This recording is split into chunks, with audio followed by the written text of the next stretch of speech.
Hello,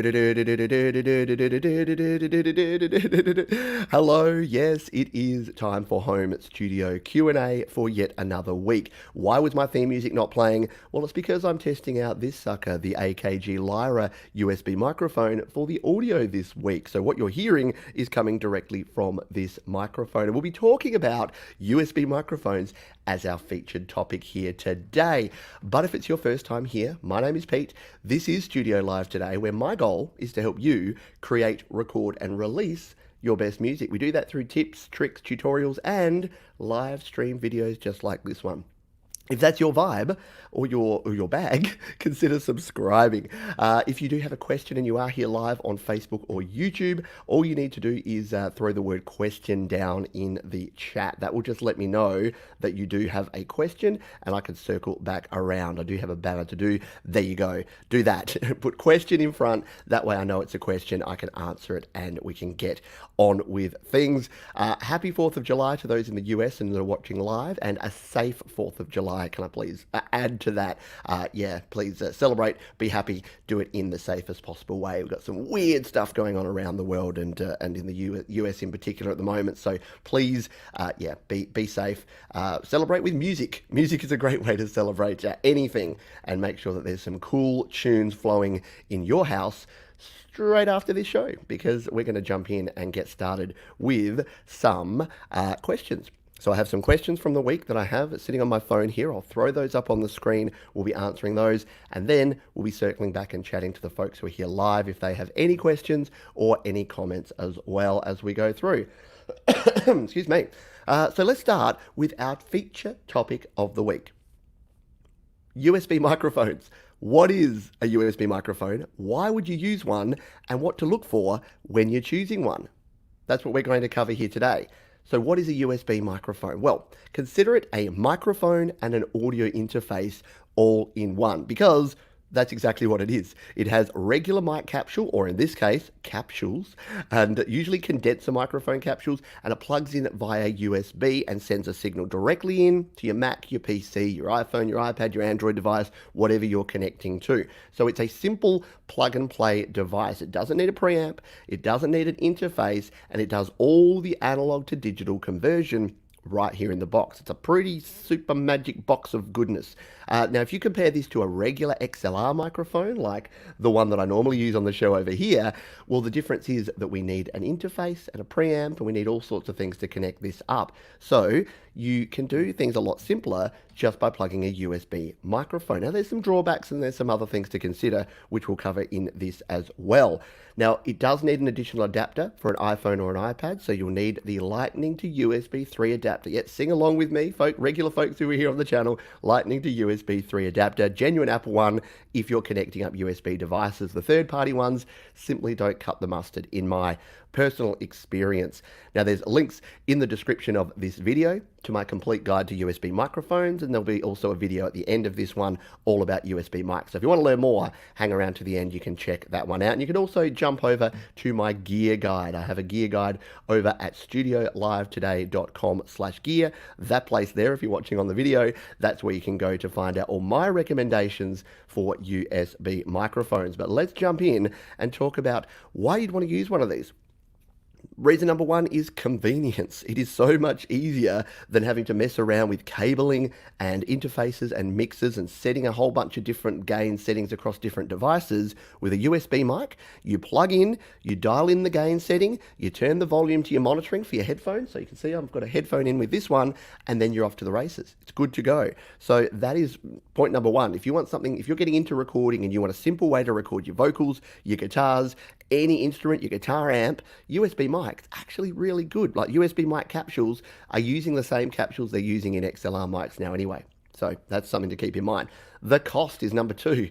So this one, excuse me, this one is $150 US, which you might think, That's pretty pricey, Pete. But this is the AKG Lyra. It's got 4 capsules in there, 4 different polar patterns you can use. It's 24-bit, 192 kilohertz resolution, and it just does everything that I throw at it. And it's got nice, clear, crisp audio, as you can hear, even coming through StreamYard into YouTube and into your live stream.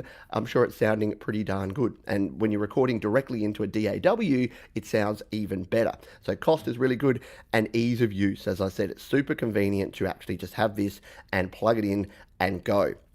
Now, the drawbacks, of course, are that you can't upgrade. You can't plug in a guitar. You can't plug in a new microphone to this. You're stuck with whatever the converter is. So the digital converter or analog to digital converter and the preamp, they're all packaged in here. So there's no changing out components and doing things like that. So you do need to consider that if you want expandability in the future, you're kind of stuck. And you can only have one USB microphone at a time. So you might be thinking, oh, if I want to upgrade in the future, I'll just use a USB mic and a guitar interface. Doesn't work that way. You can only have one input and one output device at a time. So keep those things in mind. So what should you look for? Let's go into part 3. What should you look for if you are in the market for a USB microphone? Well, yeah, there's a few things. A headphone jack is super important. So you can't see. In fact, I'll lift it up so you can see. At the bottom there, you can see, check 1, 2. You can see it's got a headphone jack and it's got the cable there. So I've got a USB cable plugged in and I've got my headphone jack plugged in. We'll pop it back down. And then the other thing is a volume control. So on the front of this one, I'll just talk like that for a moment. I've got a volume control so I can control the volume coming into my headphones, and then a mic gain control. So on the back there, we've got the ability to control the gain. So if you're looking for a microphone, those are the 3 things that I want to make sure that you're looking for. Make sure it has a headphone jack, make sure it has volume control and input gain control. They're super important things.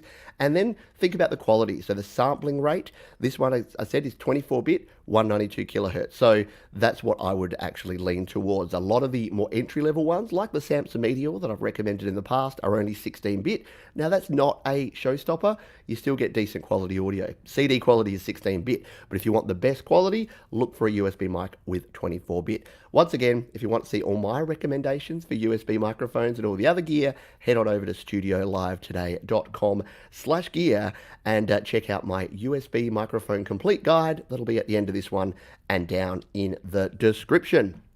Alrighty, let's jump on in and chat about some questions that we've had during the week. Once again, please, if you're here live, just drop the word question and your question down in the description. We'll get to as many as we possibly can here today. But let's just jump over and answer a few that have come in during the week. So let's start off with this one, talking about using USB drives. Speaking of USB devices, you can also plug in USB drives into your iPhone or iPad if it's running iOS or iPad OS 13. So this one is, how can I get data from a flash drive onto my iPhone? I mean a backup. So it's actually super simple. You can actually transfer both ways. So if you plug in any USB drive, it needs to be formatted in an FAT or a standard HFS Mac style format. It can't be NTFS. That's a proprietary Windows format. Format it in that method, and then you can transfer files to and from. So you've got a bunch of photos on your iPhone or iPad, transfer those off to a USB flash drive. You've got a backup of those. Say you've got some gear, you've got some photos and videos and things on your PC or your Mac or another device, put them on a USB flash drive, plug that in, copy them across, and pretty much any file is going to be supported. Some won't actually have a specific app that can use them, so you can't run executables or games or things like that that are not designed for iOS, but pretty much any data file, any video file, any audio, any picture file, they're all going to work absolutely fine. And even documents like Word documents, Excel documents, Microsoft have their own Microsoft versions of their apps on iOS, so you can use all of those as well. So keep that in mind if you want a convenient way to copy files from one thing to another thing. USB flash drives could be a good joke. And you can use hard drives too. So you can even get like a 1 terabyte portable drive and have a heap of space to transfer things. And don't forget, one final tip, if you're using something like Garageband projects or iMovie projects, make sure that you zip up the files, because those are Apple proprietary file formats. They won't work in things like a PC or with Google Drive, Dropbox, places like that. So zip is your friend when it comes to those. Let's continue on to another question. Now, I did a video during the week about my new iPad Pro and how to connect up USB devices to USB-C. So I've got a question here, actually a comment that says, as a matter of fact, the 2018-19 iPad Pros are not always compatible with USB-C products. Simply check Apple's site where accessories are sold to note this. So for example, there is a good chance a current USB-C mic will not work. So yes, I probably should have mentioned in that. I've mentioned it in other videos as well. I just wanted to do a bit of a quick guide. But the key to compatibility with iOS, even with an iPad Pro, because what I said was USB-C is great because it's a generic standard. It's not a Apple specific proprietary format. So it means that it's not as challenging to actually get things plugged in. You don't need a genuine Apple Lightning to USB adapter. Any USB-C adapter is going to work. However, this viewer is 100% right. That doesn't mean that any device is going to work. If you've got a specific mixer or interface or microphone that requires drivers to run, it's not class compliant, then it won't work with your iPhone or iPad or even iPad Pro. So do keep that in mind that yeah, if you are connecting things up, they still need to be iOS compatible or what's called class compliant. Now, pretty much any device made in about the last 5 years is probably going to be class compliant. Earlier devices are the ones that can sometimes struggle with the class compliance. So keep that in mind if you are in the market for buying some USB gear to use with iOS. Sorry, I've got a frog in my throat today. I did another video recently, again, about the best iPad for creating music. In fact, I've done a few of those. I update those about every 6 months as Apple's update cycles continue on. So this is a question here saying, hi Pete, I'm looking at buying a used iPad 6th generation for a home studio setup. Is this a good option or would you recommend a different iPad? I found a good deal on a used iPad 6 that would leave enough room in my budget for a better interface. Thanks so much. So here's the short answer to this one. Yes. Budget is super important, and it is important to keep enough room to buy audio gear. If you're going to use your iPad to record audio, obviously my recommendation is buy an iPad Pro 2020 if you want to be able to run as many tracks, as many apps, as many effects as you possibly can. That's going to give you the best overall performance. But if it means you've got no money left to buy headphones, microphones, audio interfaces, then yes, scale that back, because I still record a lot of audio on my iPad Air 2. My iPad Air 2 is great. I plug in a USB mic or I plug in a USB audio interface, my XLR microphones, my guitars. I can record 2 tracks in once at Garageband, add a bunch of effects, no problems whatsoever. It's only if you're going to start going up and if you're pushing hard, if you've got 32 tracks all with a bunch of effects, a bunch of external plugins and third-party apps, then yeah, you may want to look at something a bit higher end. But absolutely, any iPad from the iPad Air 2 and up and the iPad Mini 4 and up, it's still going to be compatible with iOS 14. It's still going to be able to run all of the latest apps. So yeah, getting yourself, especially when you're starting out, getting yourself a lower end, lower spec iPad, making sure you got enough room in the budget to buy a mic, to buy an interface, definitely a good option there, I would recommend. Righty dokie.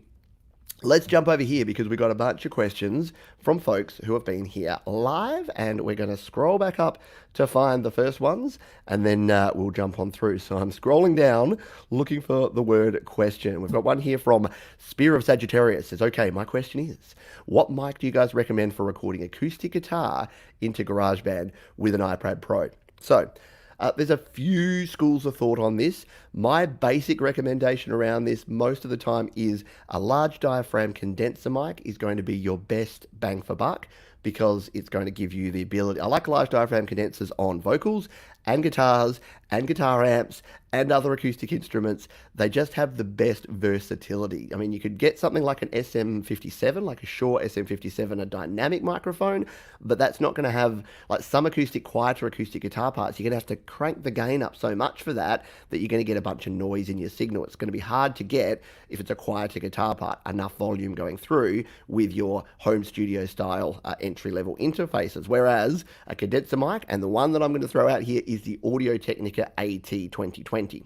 That is my go-to mic. It just has the best range, and AKG make the P120, very similar. Rode make the NT1A. Basically, that $100 to $150 XLR large diaphragm condenser, as I bump mine, is about the best range. Now you can get away with something like the Samson or the Behringer CO1. They're around that sort of 50 to 70 mark that you can pick up, especially if you get them secondhand. They're a great microphone too. But if you want to take it up to the next level, you really want quality recordings on your acoustic guitars as well as a good vocal mic, I would go with something like the Audio Technica AT2020. Jason's second Sagittarius' question. So, yeah, glad we've answered that one. And we've got folks in here saying, yep, the NT1A is great for acoustic. Agree with that. Yeah, so you really can't go wrong. If you're buying something made by Audio Technica, AKG, Sennheiser, Shure, or who have I missed out there, Rode, and it's around that 1 to 150 mark, you're basically going to get something good. That's the beautiful part of being here in 2020, is all the manufacturers are making high quality gear. And unless you're buying something for $20 from eBay, you're going to get something pretty good. Yeah, so that's all I'll say. That's all I'll say about that. Righty dokie. We'll slide on down. And Spirit Sagittarius is saying, yeah, I've been told by several people to get a condenser mic. Yeah, I would definitely do that. Again, a condenser mic is just going to be your go-to. It's your jack of all trades, and it does a really good job on a bunch of different things. Quick one here from Damien. When will I review Tonebridge? Yeah, I will do it eventually. I do need to do some more guitar stuff. Jade Star just reviewed Tonebridge and a bunch of guitar apps, so definitely check out Jade's stuff as well, because she does a lot of good things. Which in fact is what Metallian has just said, that she did a full review and went into a lot of detail. So there you go. Question here. Oh, we've already had that one. I was about to answer the same question again. Oh, thank you. I accidentally clicked that one, but thank you. You're welcome. And happy 4th of July to you too. Question here from, yeah. You'll have to tell me. Is it ooh yeah? Oh yeah? I don't know. Let me know one day how I should pronounce your name. What starter audio interface should I buy for vocals that could go well with a condenser mic? Nothing too expensive, but not too cheap. I'm glad you asked. So once again, the best advice I have is to go here, studiolivetoday.com/gear, because that's where, especially for those using iPhones and iPads, but even if you're using a regular, like a PC or Mac, I've got a bunch of gear recommendations, and including recommendations about microphones and audio interfaces. So for this specific question, the audio interface that I love and recommend is the Steinberg UR22C.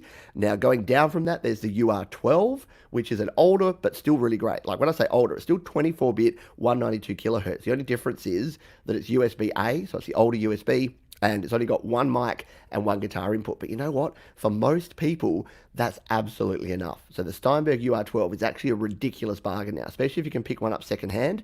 They are super, they're built like a tank. They've got the multiple power supply, so you can just hook them up to a portable battery and you can use them on the go, which makes them super convenient. Don't need a powered hub or anything. And as long as you've got the genuine Apple Lightning to USB 3 adapter, you can plug that in to any iPad or iPhone with Lightning, power it up with a battery, and then plug in any XLR microphone, any instrument through the instrument jack.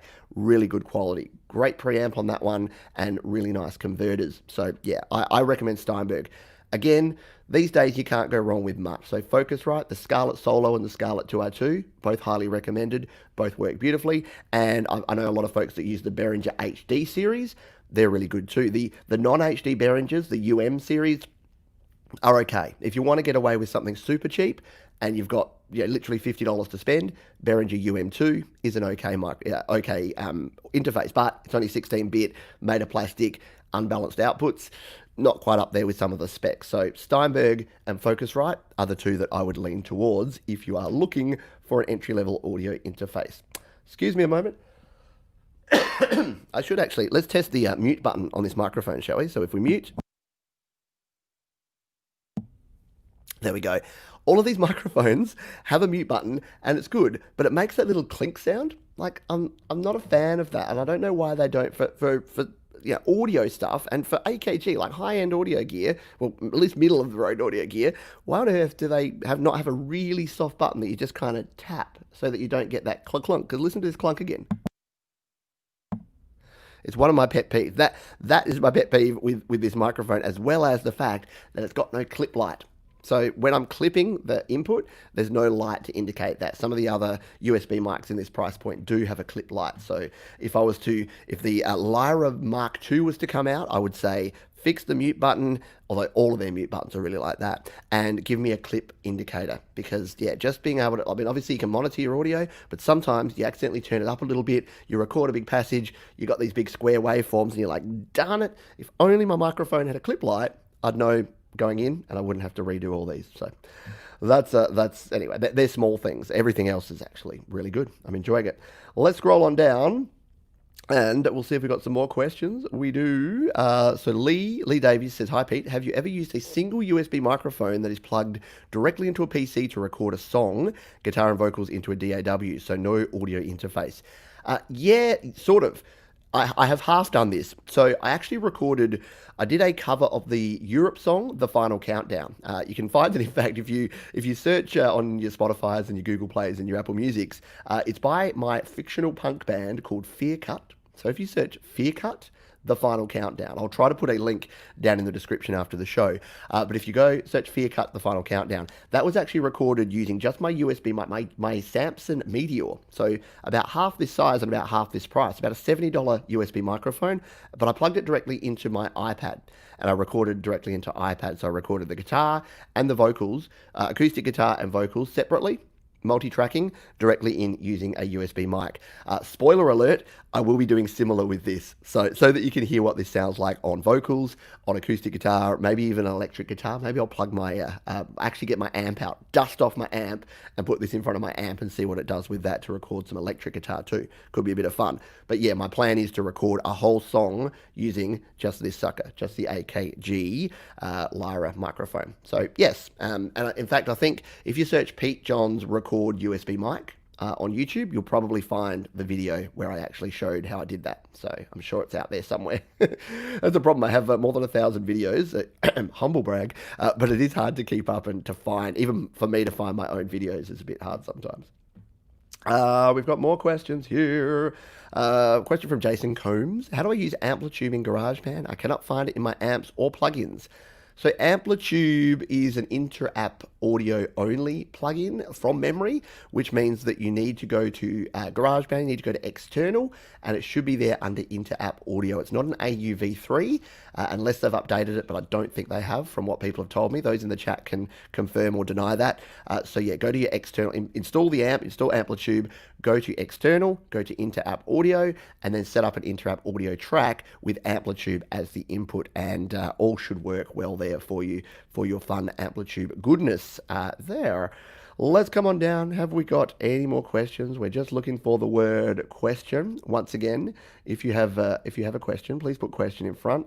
As always, it's scrolled way on down, so I apologize. I'm going to have to scroll back up to find the actual questions.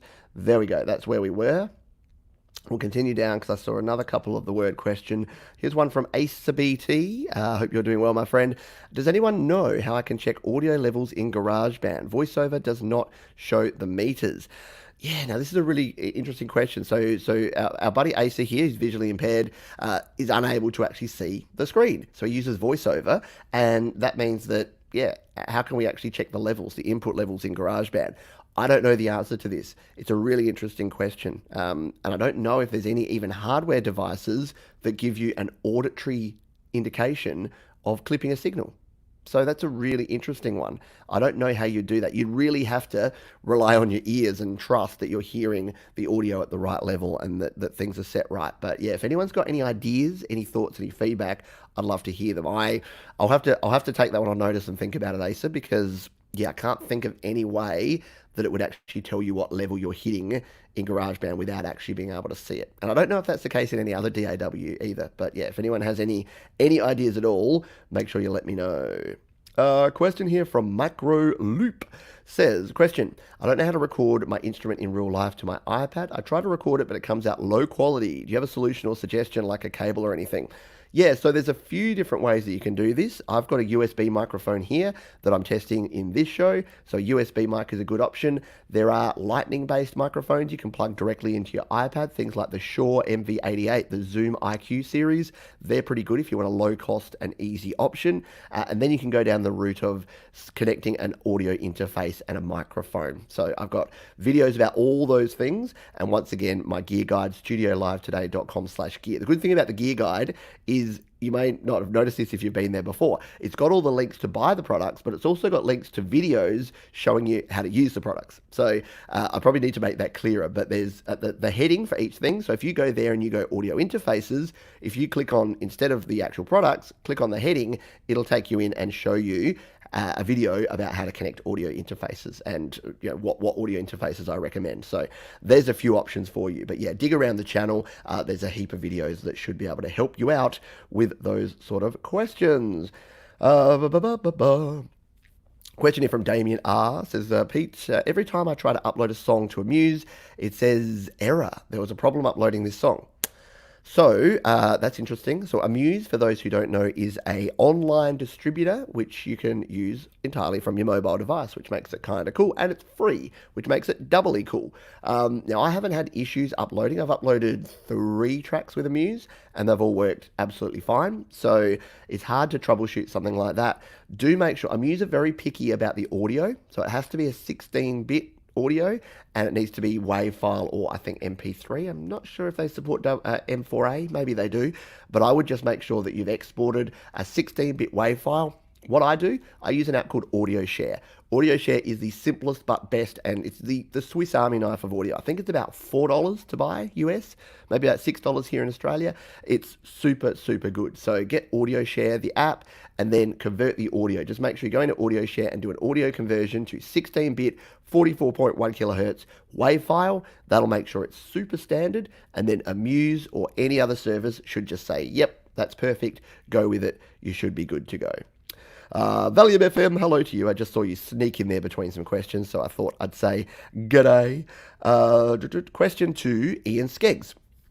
Does this mic have an analog output as well? If you're referring to this mic, only the headphone jack. So yes, short answer is yes. Longer answer is, would I use that?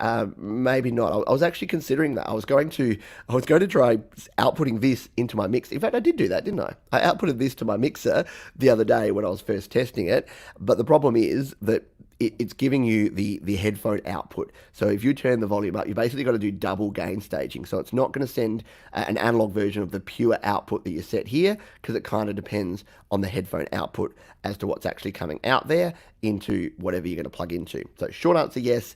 Longer answer, no. And that's pretty standard. So most USB microphones, the only analog output they have is the 3.5mm unbalanced stereo headphone jack. So not the worst thing in the world, but yeah, not going to be great. If you want pristine quality audio, probably wouldn't be ideal for that. Let's continue scrolling on down. We'll see if we've got any more questions. I don't think we have anyone else that has questions. Yes, we do. We have one down here, unless I've missed any others. Oh, I did nearly miss that one. All right, we got a couple here. We got one more from Jason, and then we got one from Noel, and then we'll jump in to the previous questions. So Jason says, is there any way to export a beat as a MIDI file for use with other DAWs? Sorry, I'm so new to this. Never be sorry. Never be sorry to ask questions. That's the whole point of this show, and the whole point of all the other sort of forums and all the comment sections of these videos, the Facebook groups. Everyone starts at 0. You know it. You know I always say it, and that means that everyone has 0 knowledge when they start. And the challenge is, unfortunately, a lot of folks who are quote-unquote experts forget that you know literally nothing. I actually get people in the comments saying, why did you make a video about this? This is so obvious. And then I say, could you go back and read the 20 comments of people that said, thanks so much, I had no idea about this above you? Because clearly you've missed all of those. Anyway, don't mean to get snarky. Is there a way to do this? No. So unfortunately, Garageband has the ability to input and import MIDI. It has no MIDI output ability. So apps like Cubase's, like Auria Pro, have much better MIDI handling. So you may need, there's not many things I say that you need to use a different app than Garageband, but that sort of thing definitely is. You do need to make sure that you are that you use a different app, because Garageband simply doesn't have any MIDI exporting capabilities. Hello to Jade Star, who I've seen sneak in here. Thank you for dropping the link there to the gear recommendations and the Amuse app. It's definitely worth checking out. If you want to get into releasing music with 0 commitment, 0 upfront, and you just want to just test the waters, then go ahead and use Amuse. What I would recommend though is, if you plan to, see, I've got 2, I release under my name, Pete Johns, through DistroKid, and I release under Fearcut through Amuse. Now, I do that deliberately to create sort of two separate brands because Amuse doesn't have quite the same features and the things that DistroKid does. So if you're releasing your music, you want it to be your music that you're going to promote and that you're going to do things with, I would use DistroKid. Test the waters with Amuse, I would use a different band name or a different artist name just so you can learn how distribution works, how all this stuff happens, because it's free. So why not? And it doesn't have to be a great song. Just get a song out there, release it, try it out. I'd recommend it. Question here from Noel says, question, I know this is out of the theme, but when can we expect your next album? That's a good question, and it's a good question that I have for me too. The short version is that my main project for this year was the EP. So I kind of have one major release a year. Otherwise, I tend to put way too much pressure on myself. However, I will be releasing a single at the end of September. So just one song. That is because September around here, you may not know this if you're new to the channel, is known as Songtember. So we'll be kicking that off on the 1st of September, which is only, what are we, July, August? It's only 2 months away, less than 2 months away right now. So in September, we do a Songtember challenge, which means that I create a song from scratch in September, and I invite you to do exactly the same, to create, record, and release a song in the month of September. And last year, I actually bought everyone who finished a song and released it onto iTunes. I bought a copy. Like, that was my promise at the start of the month. I think I bought around 15 songs that people actually released and finished and got out there in the end. I also had about a third as many subscribers on the channel, so I'm a little worried. I may be put out of pocket, but you know what? If I have to pay $100 to buy 100 different songs because 100 people have created, recorded, and released a song, I'm there. I'm doing it. So yeah, hang out for Songtember, and yeah, join in the fun. Create your own song. Should be a lot of fun there. So yeah, that's the next major project that we'll have here, and then there'll probably be another EP or album in 2021. Alrighty, let's see if we got any final questions here before we jump back over. There's a very quick one here. Just said, quick question, can we submit a song to you and you master, or is that out of the question? It's not out of the question, but yeah, I do offer mixing and mastering services. So unfortunately, I don't have the capacity to help out with a lot of projects like that. But yeah, I do offer services, mixing and mastering services. So you can email me if you want to learn about that. One more that we'll sneak in here. A question from Terry says, do you need an audio interface to connect guitar to iPad? I can connect mic to USB, but guitar will not let me monitor. Yeah, so you'd need, in my experience, at least a guitar interface that has a headphone output. So there's the very basic iRigs that use the old 3.5mm headphone jack if you've got an iPad or an iPhone with a headphone jack, or you can use the dongle, which I always have handy, to convert your lightning jack to a 3.5mm jack. So that's sort of one option. And then you can use any USB or lightning base. So the iRig HD, they're actually really good. The iRig Pro IO are really good for guitar recording. But yeah, a lot of those just USB to so guitar to USB adapters don't have a headphone jack built in, so therefore they're no good for monitoring, especially if you're on a more modern iPhone or iPad. So hopefully that helps you out. Alrighty, cool. So let's just finish off with a couple of the final questions that we had over here, and we'll dive into these. We'll bring that one back up. So this one is about releasing music. We were just talking about releasing music, so this is probably relevant. So says, hello, Peter, I have a question regarding artist name. Like, my artist name is Drake Drone. Is it possible to remove only Drone in DistroKid in Musician Plus? Because I want only Drake. So there's a couple of things I'll say about this, and I thought this was a good thing to talk about artist name, because I probably get more questions about people having issues with their artist name than anything else. Here's the thing with artist name. Please, please, please, 100% please, have a unique artist name. So one that is only going to be you, and it doesn't have to be a hard thing to do this. Go onto Google and search. If you search your artist name and immediately a bunch of other bands or artists come up with that exact name, use a different name. That is important because So many problems can happen when you use other artists' name. Not only the copyright and some maybe registered trademarks, but it'll just confuse things. If someone's going looking for your music, already being called Drake Drone, what if they find, like, it's not going to be easy. You're going to be buried under Drake. People search for Drake Drone, it's just going to bring up Drake tracks. And changing it to Drake, well, it's technically possible. If you went to Musician Plus and you added a second artist name, which is what you can do. So DistroKid, the musician plan is $20 a month. I said it again, $20 a year, and you can have one artist name. For I think $35.99 a year, you can have two artist names. But if you added a second artist name as Drake, you can bet that either it's going to reject, it's going to say, I'm sorry, there's a popular artist by this name already, or it's going to release your music and it's going to get absolutely buried under everything that Drake has done. You definitely don't want to name yourself after the #1 selling artist in the world. That's a bad idea. So yeah, keep that in mind. When you're creating an artist name, make sure that it is something unique, that there's no other band or no other artist that has exactly that name. And yes, that means it might have to be a bit different. I was lucky, Pete Johns, there was only one Pete Johns. He was like a baseball player from the 1910s. And I think there might be one Peter Johns who was like a trumpet player. And yeah, again, he was back in the 1920s or something. So probably not very active on social media. But if your name is Tom Smith, yeah, guess what? You're going to have to be Tommy Q Smithington III. I don't know. Probably not that. That would be bad too.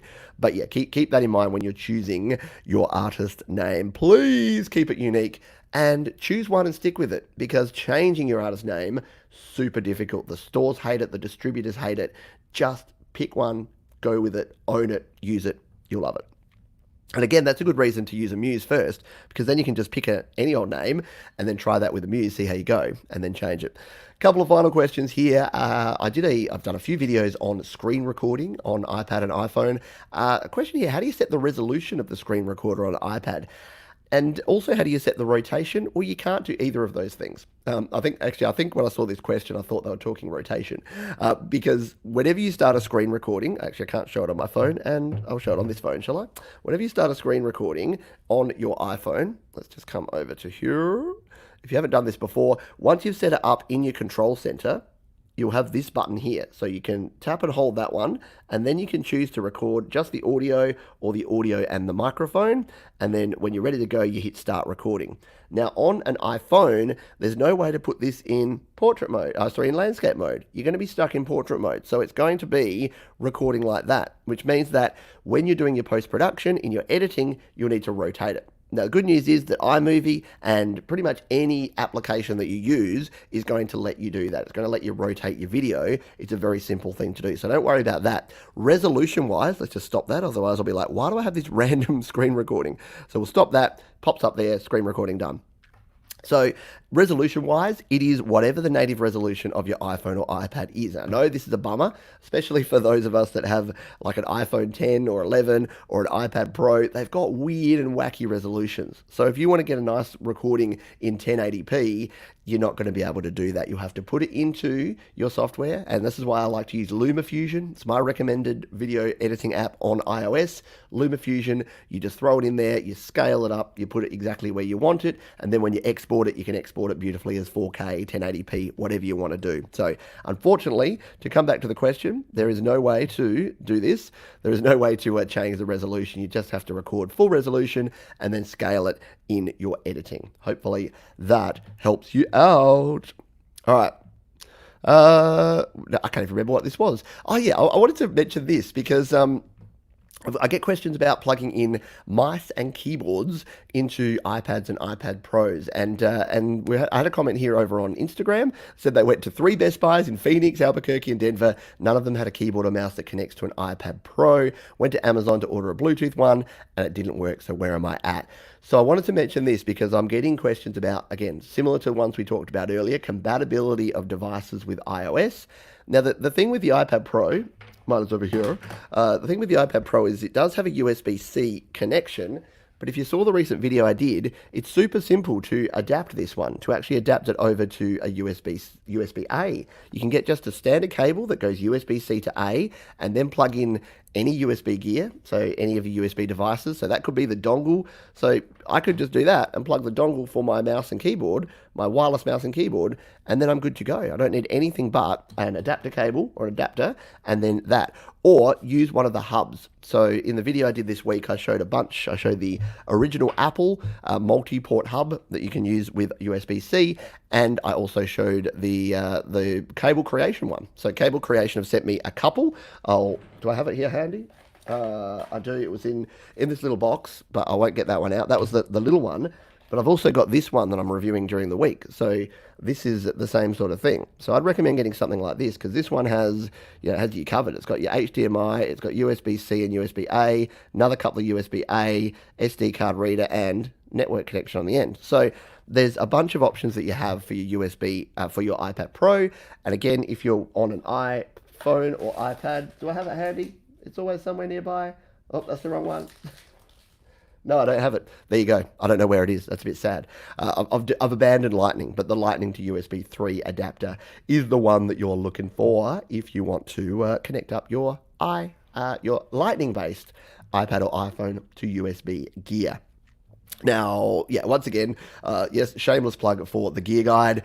All of the stuff I use, including the mouse. So this beautiful Logitech M590, the quiet click mouse, so you can hear that it barely makes a click noise. I love that for streaming, so that's what I use for my mouse, and that's USB and Bluetooth compatible. And I use the Logitech MK345, which is just my standard mouse and keyboard wireless combo that works a treat as well. So head over to the gear guide. Those and many other things are linked there. Let's finish up. We'll see if we've got a couple, any final questions here before we actually jump out of the show. But I think we're almost clear. Yes, just folks saying hello. I'll just see, looking for the word question once again. If you've got a question, put that in the comment. Quick one here from Jason Combs. Would you give some input on a track I'm working on? Good question. The best way to do that, I've kind of streamlined this process. I used to spend probably 6, 7, 8 hours a week just listening to people's music and having to email back and forth and give feedback. What I've done now is I've crowdsourced that. So I'm doing a weekly show called Your Music Live. Just check the channel and see. We've got 5 episodes in there you can catch up on. And then there's details in the description of those. All you need to do is email me, pete@studiolivetoday.com, and put YML in the subject. They then go into a folder, and then once a week I grab all of those and I work through and we listen to all of the tracks as a community. And then not only I give you feedback, but the rest of the Studio Live Today community also give you feedback. It's a great way to share and to learn. So please consider doing that. I think I saw one final question from my buddy here, Solrak. Buddy Carlito says, I have a genuine USB to Lightning adapter, but I'm having problems with my iPhone 11 Pro Max. It disconnects and connects over and over with iOS 13.5.1. It doesn't. It doesn't do that on my iPhone 10R. Any solution? So I have heard a few people saying some vague things online about particularly iPhone 11s and issues with the latest iOS 13.5.1 and some USB devices not connecting correctly. So I don't have an iPhone 11, so I haven't been able to test it. But if anyone else watching this live or on the replay has any information, any recommendations, please drop those down in the comments. If there's any advice you have there, I'd imagine it's probably a bug and it'll probably get fixed in the next version. I don't think we're getting another iOS 13 version, but iOS 14 is not far away. What did they say about September? So yeah, it might be a little ways away, but hopefully we get a fix for that at some stage soon. Alrighty, I think that is what we're going to have to finish off with here. Thank you for being here, everybody. If you do have any additional questions, the comment section of this one is where you need to go. If you got some value out of this video and you're watching on Facebook or YouTube, hitting the like button helps me out. That tells me that you enjoyed the content here and I should continue coming back and doing it next week. And if you're listening on the podcast, or if you want to check out the podcast version, go to your favorite podcast place and just search Home Studio Q&A. You'll find me over there. Thanks again, folks. I'll catch you on the next episode.